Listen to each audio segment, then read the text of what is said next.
Okay, so my name's Ashley, and my capstone is about how people fight sexism over social media. So, over many years, the Super Bowl commercials being used are produced by companies that use women and their bodies to advertise their product. And so, people all over the US noticed this and started the not buying it hashtag, which quickly started trending everywhere. So, here's a quick video to explain it more.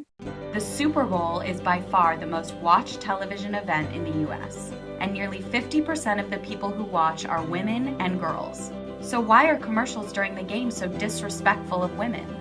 In 2012, people began talking back to Super Bowl sexism, using social media to spark a national conversation. The not buying it hashtag spread like wildfire and became a trending topic on Twitter during the Super Bowl. Over 2 million impressions later, a social media revolution was born. Millions are fed up with the media's misrepresentations of women. Now we are coming together to create real change. We're using our consumer power to challenge sexism. Join us in telling the media, sexism won't sell. We're not buying it. Visit misrepresentation.org for more information. So, hashtag not buying it. What is it? So, people use this hashtag when they see something on TV, in magazines, anything over the internet when something is offensive and misrepresents women. So they call out the companies using the not buying it hashtag to tell them that they aren't supporting what they put out and to call for better representation for all. So a commercial produced by Godaddy was one of many ads during the 2013 Super Bowl that was very sexist. In this commercial, they talk about how perfect their website is because they have the sexy side represented by the supermodel, and then because they have the programmer represented by more of the geeky guy. And they talk about how this is the perfect match and how smart meets sexy. After this commercial was aired, people started calling them out on it using the hashtag not buying it. People were angry because they were continuing the stereotype of how programmers are geeks, women are just sex objects.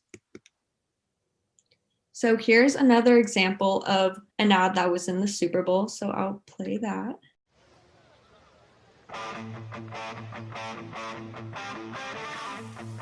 I love going all natural. It just makes me feel better.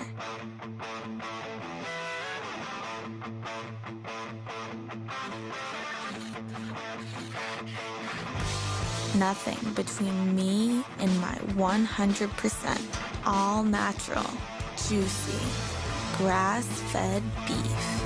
Introducing the all-natural burger, the first ever in fast food, with no antibiotics, no added hormones, and no steroids. Only at Carl's Jr. So after this commercial, people started getting really angry because in this ad, it's hard to even tell it's about a burger commercial at the beginning, since they don't even talk or promote about it until the very end.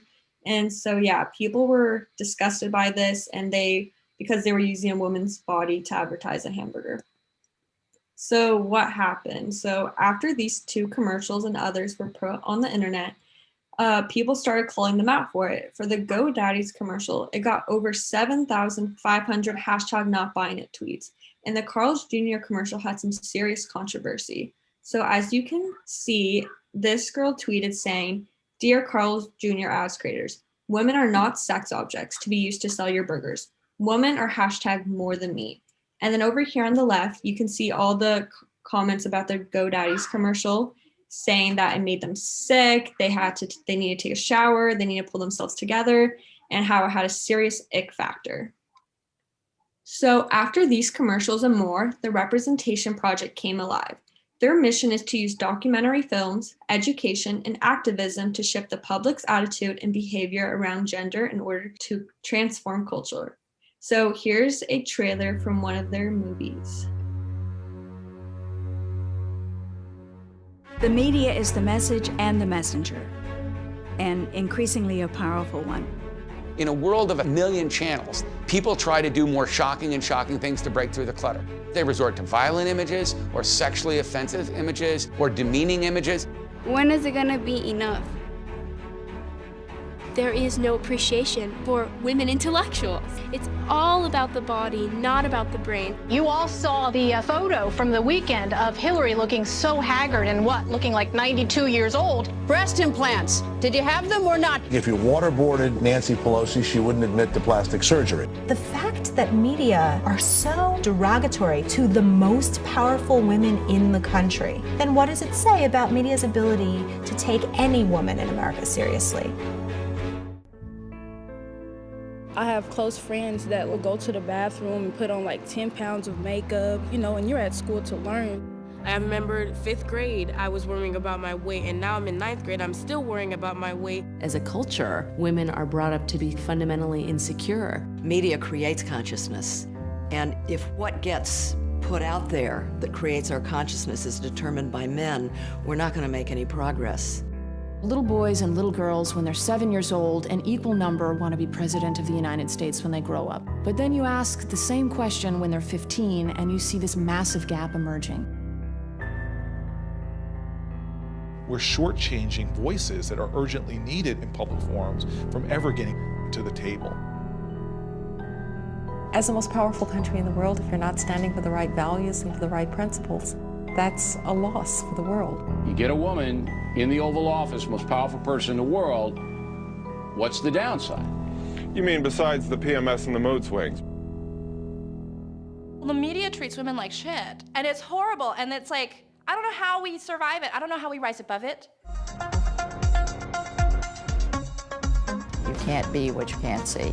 It's extremely important for women to be writing their own stories and giving them to people to really emotionally become impacted by. The media can be an instrument of change. It can awaken people and change minds. It depends on who's piloting the plane.